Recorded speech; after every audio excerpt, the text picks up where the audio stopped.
Ryoga Gota is a subsidiary of Sega, known for its Like of Dragon/Yakuza series. But years ago, the company was lesser known. The Yakuza series never really took off outside of Japan, which led to having the fifth game take years to release because the market was never there. But with the prequel game, Yakuza 0, it changed the outcome for this struggling franchise. It became a critical and financial success and made the series appealing outside of Japan. Given that this was a prequel, it made it much easier for people to get into the franchise, along with many Japanese games at this time becoming iconic, and changing the outcome for most Japanese studios. Even older games and franchises at this point were given another opportunity and developed massive fan bases over time. Because of the success of Yakuza 0, Ryuga Goto would then make remakes of the first two Yakuza games, re-release all of the mainline games for PC and PlayStation consoles, and Yakuza Like a Dragon, the seventh game in the series, has found its audience in the West.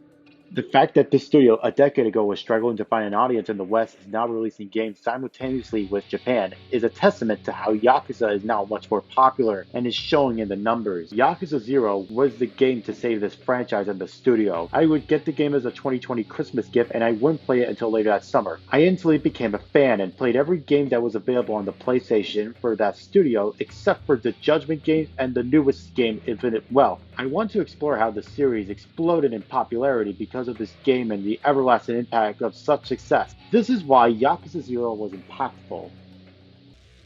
The story itself would split between Kazumi Kiryu and Goro Majime, both long staple characters in the series, and with the game taking place in late 1980s Japan, we would learn how they develop into these great characters. Kiryu's story is about him clearing up his name from a supposed murder that happened in the empty plot, which would later become the Millennium Tower in later games. Majime's story is about him returning to the Yakuza, but in order to do this, he would need to kill a blind woman named Makoto, because she owns the land after her grandfather passed away. You would later develop a bond with her, and it makes the situation more dire. What makes this work is the strong usage of character development. While you may discover the series for its over-the-top humor, and yes, there's plenty of that here, the narrative in Yakuza 0 doesn't need you to play the other games to get it. This is an introduction to the world and major characters, in which they've done an outstanding job with. An example of this is during the car scene with Kiryu and Nishiga, in which it shows a lot of emotion, and it makes the situation extremely powerful. This sets an example of how the series goes on, in which we have strong character moments that affect the relationships, but also the story, and this game did so exponentially well. It's no wonder this would affect the sales of the game, because Ryoga Goto can develop such strong sense of story details. But like I mentioned, it would take its time to develop a sense of humor, which will be used in side quests called sub-stories. They help put the two protagonists in strange and unexpected situations, which again, use the humor aspect of the series, but it is also shown that they are extremely educational and can give some really good advice as well.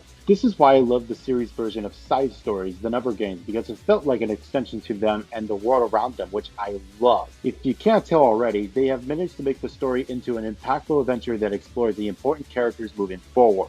This and the first 6 Yakuza games would be an open-world beat-em-ups with a lot of different mechanics and options to choose from. Both Kiryu and Majime would have 4 different playstyles to choose from, which change how they approach the fight. You could just press buttons and that works, but you can also use money you earn in battles in the skill tree to have the abilities to do fantastic combos and press buttons at the right time that just adds to the fast-paced and over-the-top fights. The worlds themselves take place in real places in Japan, with Kamurocho and Sotenbori being the biggest areas you can explore. It's not the largest open world, but there's a lot of interactivity with them to fill them up, such as the sub-stories I mentioned and multiple stores where you can buy items and eat meals to replenish your health. There's also a lot of different mini-games, such as classic Japanese board games, Sega arcade machine, and even character-specific minigames that are gambling to the highest degree. Majime's Cabaret Club and Kiryu's Real Estate game are effective to increase the amount of money you have. And I likely only scratched the surface with the amount of content that is in here because it's a lot. I love the amount of variety the game gives you for doing stuff, which makes the gameplay more enjoyable than it was just beating them up, which is good, but you get a buffet of content to do, meaning that you are likely to get addicted to the game for how much stuff you have here. Along with the presentation itself being extremely polished, you have a fantastic experience that will get your money's worth. This game has made the Dame Dame song a full-blown advertisement of the game, which resulted in more sales,